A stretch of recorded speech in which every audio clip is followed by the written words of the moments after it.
Lesson number 5 classification of account.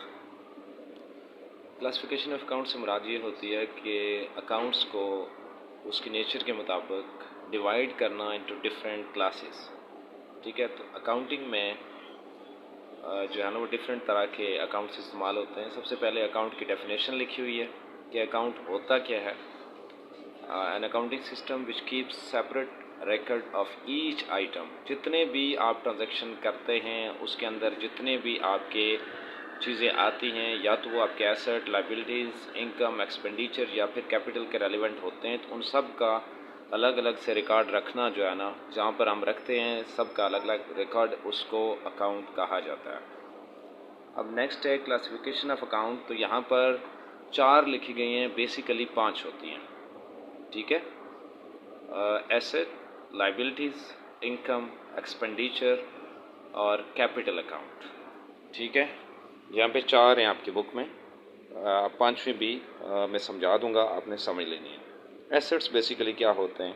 तो assets basically जो business की पोजेशन में जो भी चीज़ होती है, ठीक है, जो कि आपके बिज़नेस को चलाने में मदद देती है, वो आपके एसेट्स होते हैं। मिसाल के तौर पर आपके पास बिल्डिंग है, लैंड है, फर्नीचर है, फिक्सचर है, पैसे हैं, ये सारे के सारे आपके एसेट्स कहलाएंगे जो कि आपके बिज़नेस को चलाने में मदद करते हैं। यहाँ पर जो डेफिनेशन लिखी गई है कि properties and possessions of business to pay in future. ठीक है, can be amount payable for material purchased expense. जो भी आपके पास, जो मैंने आपको कहा आसान लफ्ज़ों में याद रख लें, आपके बिज़नेस की पोजेशन में जितनी भी चीज़ें हैं जो आपके बिज़नेस को चलाने में, काम करने में हेल्प कर रही हैं, आपकी बिल्डिंग, फर्नीचर, आपके पास कैश इन हैंड है, कैश एट बैंक है, आपकी मशीनरी है, जो भी चीज़ें हैं वो सारे के सारे आपके एसेट्स कहलाएंगे। ठीक है, नेक्स्ट उसने जो डेफिनेशन लिखी है टेंजिबल और इनटेंजिबल एसेट्स। टेंजिबल एसेट्स से मुराद टी से याद रख लें, जिसको आप टच कर सकते हैं, जिनकी फ़िज़िकल एग्जिस्टेंस होती है। जितने भी मैंने नाम लिए थे, लाइक बिल्डिंग, फर्नीचर, मशीनरी, आप इनको देख सकते हैं, छू सकते हैं, तो ये आपके टेंजिबल एसेट्स हैं। इनटेंजिबल एसेट्स वो होते हैं जिनकी फ़िज़िकल एग्जिस्टेंस नहीं होती है लेकिन वो होते हैं। मिसाल के तौर पर एक बिज़नेस है, वो चल रहा है, उसके पास चेयर्स जो हैं वो 1 लाख रुपए की पड़ी हुई हैं और एक रूम उन्होंने लिया हुआ है, काम कर रहे हैं, लेकिन हो सकता है उसके बिज़नेस की वैल्यू 10 लाख रुपए हो। ठीक है, तो वो किस चीज़ की वैल्यू होगी? जो उस बिज़नेस का नाम है। ठीक है, तो वो नाम फिज़िकली एग्जिस्ट नहीं करता, ब्लू कलर का नहीं होता या लकड़ी के डब्बे का नहीं होता। तो वो जो बिज़नेस का नाम है, लोगों के जहन में उस बिज़नेस का जो इमेज है उसको गुडविल कहते हैं। इसी तरह किसी बिज़नेस का जो साइन है, ट्रेडमार्क हो गया, वो उन्होंने रजिस्टर्ड करवाया होगा, पेटेंट, कॉपीराइट, ये सारे के सारे इनटेंजिबल एसेट होते हैं जिनको आप हाथ नहीं लगा सकते, लेकिन वो भी बिज़नेस का असासा होते हैं। एसेट की और भी काइंड्स होती हैं, जैसे करंट एसेट मींस वो एसेट्स जो कि आपको बिज़नेस को इसी साल, करंट ईयर में हेल्प करते हैं। फिक्स्ड एसेट वो फॉर मोर देन 1 ईयर जो आपके बिज़नेस में काम आते हैं, लाइक आपकी मशीनरी हो गई, फर्नीचर हो गया, तो ये आपके बिज़नेस में फॉर मोर देन 1 ईयर चलते हैं, तो इनको फिक्स्ड एसेट कहा जाता है। ठीक है, लाइबिलिटी से मुराद बिज़नेस की जो डेट्स एंड ऑब्लिगेशंस होते हैं वो होते हैं। ठीक है, बिज़नेस से इनको फ्यूचर में पे करना होता है, लेकिन करंटली बिज़नेस को वो फ़ायदा दे रहे होते हैं, बेनिफिट दे रहे होते हैं।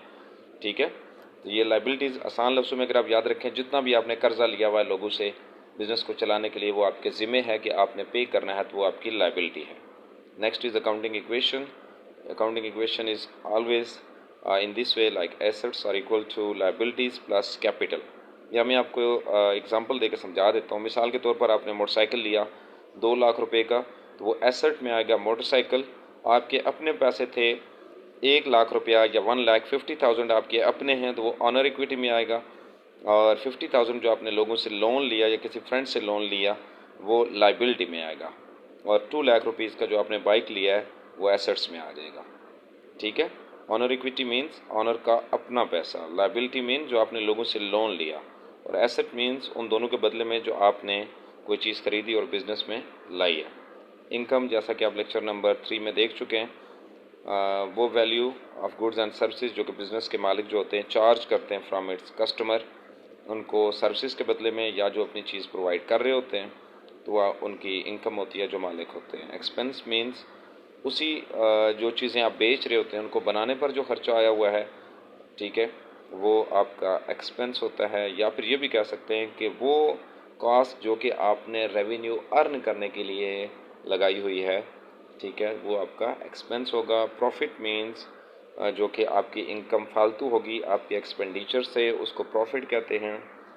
और लॉस मीन्स अगर आपकी एक्सपेंडिचर ज़्यादा हो जाए और आपकी जो है ना इनकम कम हो, तो जितना भी डिफरेंस आएगा वो आपका लॉस होगा। कैपिटल एक्सपेंडिचर मीन्स वो खर्चे जो आपने किए हैं लेकिन उनका फ़ायदा आपको फॉर मोर देन 1 ईयर होगा, ठीक है, for a longer period of time तक हो, और उनकी वजह से आपके बिज़नेस की अर्निंग कैपेसिटी जो है वो इन्हेंस हो, और उसके बदले में आपके पास कोई एसेट भी आए। मिसाल के तौर पर आपने कोई कमरा बना लिया, ठीक है, आपने कोई एसेट ख़रीद लिया, कोई मशीनरी ख़रीद ली, तो वो आपको 1 साल से ज़्यादा अरसा के लिए काम देगी। और रेवेन्यू एक्सपेंडिचर जो डे टू डे एक्सपेंडिचर्स होते हैं जो कि बिज़नेस को चलाने में हेल्प आउट करते हैं। मिसाल के तौर पर एक बंदे ने गाड़ी रखी हुई है, वो गाड़ी नई ख़रीदता है तो वो उसके लिए कैपिटल एक्सपेंडिचर होगा। गाड़ी ख़राब हो रही है, बार बार ठीक करवा रहे हैं, तो वो रेवेन्यू एक्सपेंडिचर होगा। उसमें पेट्रोल आप यूज़ कर रहे हैं, वो भी आपका रेवेन्यू एक्सपेंडिचर होगा। आपने बिज़नेस के अंदर नई कोई मशीनरी इंस्टॉल की, वो आपका कैपिटल एक्सपेंडिचर होगा। वो ख़राब हो गई, आप उसको ठीक करवा रहे हैं, तो वो आपका रेवेन्यू एक्सपेंडिचर होगा। इसी तरह बिल्डिंग अगर आपने ली है तो वो आपका कैपिटल एक्सपेंडिचर है। इवन अगर आप उसको फर्स्ट टाइम वाइट वॉश कर रहे हैं तो वो भी आपका कैपिटल एक्सपेंडिचर होगा। लेकिन साल 2 साल गुजरने के बाद उसकी हालत ख़राब हो गई है तो आप उसको वापस फंक्शनिंग हालत में लाना चाहते हैं, तो आप कलर करवा रहे हैं, तो वो आपका रेवेन्यू एक्सपेंडिचर होगा, ठीक है। उसके बाद rules of debit and credit हैं। हमेशा याद रखें, डेबिट एंड क्रेडिट टेक्निक्स का नाम है कि जो कि आप यूज़ करते हैं अपने अकाउंट्स को रिकॉर्ड करने के लिए। या तो आप उनको डेबिट करेंगे या फिर आप उनको क्रेडिट करेंगे, ठीक है। सबसे पहले हम देख लेते हैं एसेट। अगर एसेट मीन्स आपके पास कोई चीज़ आ रही है, फर्नीचर आप ख़रीद रहे हैं, तो आपने उसके बदले में 50,000 पे किया, फर्नीचर आपके पास आ रहा है और कैश आपके पास से जा रही है, तो जो चीज़ आपके पास आ रही है आप उसको डेबिट करेंगे, और जो एसेट आपके पास से जा रहा है आप उसको क्रेडिट करेंगे। लाइबिलिटीज़ के केस में क्या होता है, लाइबिलिटी जब भी बढ़ती है, ठीक है, लाइबिलिटी आपकी ज़्यादा होती जाएगी, आप उसको क्रेडिट करेंगे। जो जो आप लाइबिलिटीज़ को पे करते जाएंगे आपके ज़िम्मा, मिसाल के तौर पर आपका बिल आया हुआ है तो वो आपकी लाइबिलिटी है, आप पे कर देंगे तो वो लाइबिलिटी आपकी ख़त्म हो जाएगी।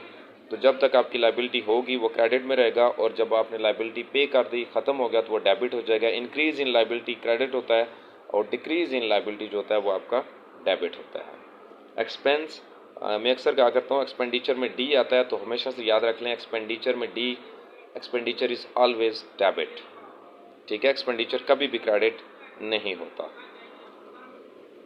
ये जो उसमें लिखा हुआ है decrease in expenditure is credit, expense आप करते जाते हैं तो ऐसा नहीं होता कि डिक्रीज इन एक्सपेंडिचर भी हो। आप एक्सपेंडिचर बस आप गए बाज़ार में शॉपिंग की, जितने भी कम पैसों की या ज़्यादा पैसों की वो आपका एक्सपेंस होगा, और एक्सपेंस हमेशा डेबिट होता है। जैसे आपने बिजली का बिल पे किया, टेलीफोन का बिल पे किया, सैलरीज पे की, चाहे थोड़ी करें या चाहे ज़्यादा करें, एक्सपेंडिचर में सिर्फ एक रूल याद रख लें कि एक्सपेंस इज़ ऑलवेज डेबिट। इसी तरह इनकम में सी आता है तो income is always credit, okay, C से याद रख लें। ये मैं आपको जॉर्गन्स बता रहा हूँ, शॉर्टकट बता रहा हूँ ताकि आपको याद रहे, ठीक है। Income is always credit, expenditure is always debit. This is all about lecture number 5। अगर आपका इसमें से कोई भी क्वेश्चन हो तो आप पूछ सकते हैं, ठीक है। Thank you.